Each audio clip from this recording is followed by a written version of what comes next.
AP liquor scam కేసులో ఉన్న వెంకటేష్ నాయుడు గారి ఫొటోస్, వీడియోస్ ఇంకా మరిన్ని వెలుగులోకి వచ్చాయి. తనకు అసలు డబ్బు ఎక్కడి నుంచి వస్తున్నది, ఇంత లగ్జరీగా ఎలా తిరుగుతున్నాడు అనే విషయాలు అయితే తెలుసుకుందాం. దీని గురించి అయితే మాట్లాడేందుకు ప్రస్తుతం మనతో పాటు పొలిటికల్ అనలిస్ట్ డివిఎస్ గారు ఉన్నారు. నమస్తే అండి. సార్, ఈ వెంకటేష్ నాయుడు గారికి ఇంత డబ్బు ఏ నుంచి వచ్చింది? ఇంత లగ్జరీగా ఫ్లైట్లలో ఇంకా ఈ లగ్జరీ కార్స్లలో ఎలా తిరుగుతూ ఉన్నారు? ఇంకా మరిన్ని వీడియోలు, ఫోటోలు ఇంకా ఒక్కొక్కటి బయట పడుతూనే ఉంది. సో ఇతని గురించి ఏం చెప్తారు సార్? ఇప్పుడు వచ్చేటప్పుడు ఏదో ఒక సినిమా చూసా, లోఫర్ అంట. ఆ సినిమా పేరే లోఫర్. లేకపోతే ఇంకా తర్వాత ఇంకో సినిమాలు వస్తాయా, డాఫర్, కాఫర్. అంటే ఇప్పుడు వీళ్ళందరినీ చూస్తూ అంటే ఏది ఇవాళ ఈ సిట్ అరెస్ట్ చేసినటువంటి ఈ 12 మంది నిందితులు, లేకపోతే కాబోయే వాళ్ళు దగ్గర ఒక 49 మంది ఏంటి వీళ్ళంతా ప్రజల రక్త మాంసాలు జలగల్లాగా పిలిచారు. అంటే వీళ్ళేమో స్పెషల్ ఫ్లైట్స్, విలాసాలు, సినిమా యాక్టర్లతో, అసలు హీరోయిన్లతో అసలు తిరుగుడు అనమాట. ఇప్పుడు విలాసాల కోసం లేకపోతే వీళ్ళ భోగాల కోసం అసలు ఈ విధంగా మద్యం ముసుగులో మీరు స్లో పాయిజన్ ప్రజలతో తాగిస్తారా? అంటే వీళ్ళకి ఏ శిక్ష విధించాలి? ఇప్పుడు మీరు అన్నారు వెంకటేష్ నాయుడు గురించి చెప్తున్నారు. అంటే ఇప్పుడు జగన్మోహన్ రెడ్డి పెంచుకున్నటువంటి పాముల్లో అదొక పాము. ఆ వీడియోలు వస్తున్నాయి, కట్టల పాములు వచ్చినట్టుగా. నిన్న వచ్చినటువంటి వీడియో ఏంటది? అసలు అది 5 కోట్లు అంటున్నారు. సాక్షి ఛానళ్ళు, సాక్షి పత్రికలోనే 35 కోట్లు అని చెప్తున్నారు.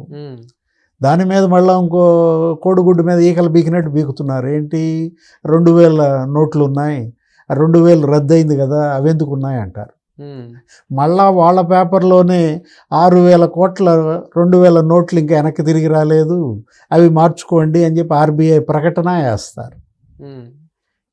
ఇప్పుడు లేకపోతే భరత్తో ఫోటో దిగాడు, రామ్మోహన్తో ఫోటో దిగాడు, పెమ్మసాన్తో ఫోటో దిగాడు అంటారు.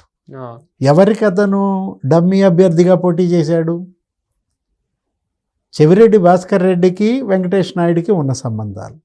వాళ్ళిద్దరూ పారిపోతుంటేనే కదా పట్టుకొచ్చింది. కొలంబో అక్కడ స్పెషల్ ఫ్లైట్లో ఎక్కి పారిపోతుంటే పట్టుకొచ్చారు. ఇప్పుడు వెంకటేష్ నాయుడు తెలుగుదేశం పార్టీ వాడు అని మీరు ముద్ర వేస్తున్నారా, లేకపోతే మీ తరపున అతను డమ్మీ అభ్యర్థిగా కంటెస్ట్ చేశాడనేది అఫిడవిట్లోనే ఉంది కదా. ఇప్పుడు అతను వేసిన అఫిడవిట్లో అతని వార్షిక ఆదాయం ఎంత అని చెప్పారు? 5 లక్షల రూపాయలు అని చెప్పారు. లేదు, అతని బ్యాంక్ బ్యాలెన్స్ ఎంత అని చూపించాడు? 10 లక్షలు ఏమో చూపించాడు. అంటే 5 లక్షల వార్షిక ఆదాయం ఉన్నాడు, స్పెషల్ ఫ్లైట్లో వెళ్ళగలడా? అసలు అతను లండన్ కూడా వెళ్ళాడంట. జగన్మోహన్ రెడ్డితో పాటు అతను లండన్ వెళ్ళిన మాట వాస్తవమేనా? వీటన్నిటిపైన లోతైన విచారణ జరపాలి. వెంకటేష్ నాయుడు విదేశీ పర్యటనల పైన మొత్తం సమగ్రంగా విచారిస్తే తప్ప అసలు విదేశాలకు మనీ లాండరింగ్లో వెంకటేష్ నాయుడు పాత్ర ఏంటి? ఒక వీడియోనే బయటకు వచ్చిందండి అని మీరు అంటున్నారు. మొన్నేమో 11 కోట్లు దొరికాయి. ఎక్కడ? హైదరాబాదు, ఇక్కడ ఈ వర్ధమాన్ ఇంజనీరింగ్ కాలేజీ, లేకపోతే అదేదో సులోచన ఫార్మ్స్లో. అదేమంటే ఏమంటున్నారు, అసలు ఆ 11 కోట్లు అవి అసలు 12 పెట్టెలు, మరి 11 కోట్లు ఏంటని ఒక లాజిక్ పాయింట్ తీసుకొస్తారు. అంటే ఇప్పుడు వీళ్ళ యొక్క మాధ్యమాలు, వీళ్ళ యొక్క ప్రచారాలు చూస్తుంటే, వాళ్ళు అసలు మాట్లాడుతున్నటువంటి ఆ ప్రెస్ మీట్ కామెంట్స్ వింటుంటే నవ్వాలో ఏడవాలో అర్థం కావట్లేదు. ఇంకా నమ్మించాలని చూస్తారేంటి ప్రజల్ని? ప్రజల కళ్ళకి ఇంకా గంతలు కట్టాలని చూస్తారేంటి? ఒక డెన్ను బయటపడింది, ఇంకెన్ని డెన్లు బయటపడతాయి? ఇప్పుడు 5 కోట్ల రూపాయలు మిథున్ రెడ్డి లిక్కర్ కంపెనీ నుంచి మరి మిథున్ రెడ్డి ప్రాజెక్ట్స్లోకి వెళ్ళింది, పిఎల్ఆర్ ప్రాజెక్ట్స్లోకి. స్పష్టంగా ఆ బ్యాంక్ ఆఫ్ మహారాష్ట్ర ఆ బ్యాంక్ అకౌంట్ ఇవాళ సిట్ బయట పెట్టింది. కాదంటారా? ఆ డబ్బు లిక్కర్ కంపెనీ నుంచి రాలేదు అని చెబుతారా? ఇప్పుడు 2000 నోటు గురించి మాట్లాడుతున్నారు తప్ప దాని కింద ఉన్నటువంటి 500 నోట్లు, 100 నోట్లు. అంతకుముందు మనం చూసాం, ఎవరో నల్ల దుస్తుల ఒక స్వామి ఏంటి, ఆ షెల్ఫ్ల నిండా నోట్ల కట్టలు. ఆ వీడియో ఏంటి, ఇదిగో ఈ 500 రూపాయల బండిల్స్, ఇది పలానా చంద్రగిరికి, ఇది ఈ 200 రూపాయల బండిల్స్, ఇవి ఫలానా ఒంగోలు పార్లమెంటుకి అతను చెప్తున్నాడు. ఏంటి అంటే వీళ్ళు వాళ్ళ మీద అపనమ్మకంతో ఆ డబ్బులు లేకపోతే ఎక్కడెక్కడ పంపిస్తున్నారు ఏంటి అనేటువంటి సమాచారం ఎప్పటికప్పుడు సెల్ఫీ వీడియోల్లో తెప్పించుకున్నారు. ఎరేజ్ చేశాం అనుకున్నారు, ఫోన్లు లాక్కున్నాం అనుకున్నారు. ఒక్కో ఫోను ₹1,00,000 ఇచ్చాడు కిసిరెడ్డి రాజు, మొత్తం 11 ఫోన్లో ఏమో తీసుకున్నాడు. కానీ డేటా ఎరేజ్ చేశాను అనుకున్నాడు. ఏం జరిగింది? ఫోరెన్సిక్ సైన్స్ మామూలు సైన్సా? మొత్తం వీళ్ళు ఆ డిలీట్ చేసిన ఆ వీడియోలన్నీ మళ్ళీ రిట్రీవ్ చేశారు. అసలు రేపే వీడియో బయటకు వచ్చుది అది చూడండి ముందు. ఇప్పుడు గంటకి రోజుకి బయటకు వస్తున్నటువంటి వీడియోలు చూస్తుంటే జనం విస్తుపోతున్నారు. వీళ్ళేమో జనం కళ్ళకి గంతలు కట్టాలని చూస్తున్నారు. వెంకటేష్ నాయుడు మా మనిషి కాదు అని చెప్పగలరా? ఇప్పుడు ఒక్క వెంకటేష్ నాయుడు కాదు, ఇలాంటి డెన్ ఇన్ఛార్జీలు ఎంతమంది ఉన్నారు? ఇప్పుడు తాడేపల్లి డెన్ ఇన్ఛార్జ్ అతను ఎవరు? ఆ ప్రణయ్ ప్రకాష్.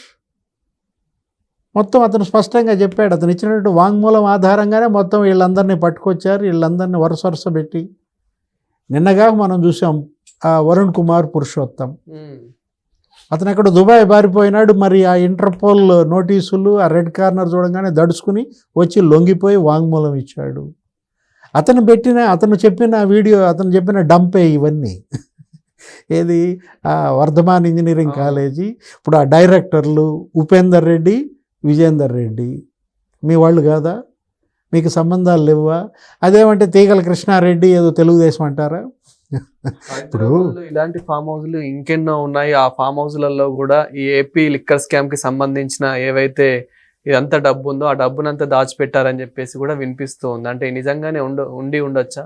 అంటే ఒక రకంగా ఏంటంటే వీళ్ళు డబ్బు కట్టాలి ఎక్కడ నిలవబెట్టాలో అర్థం కాల.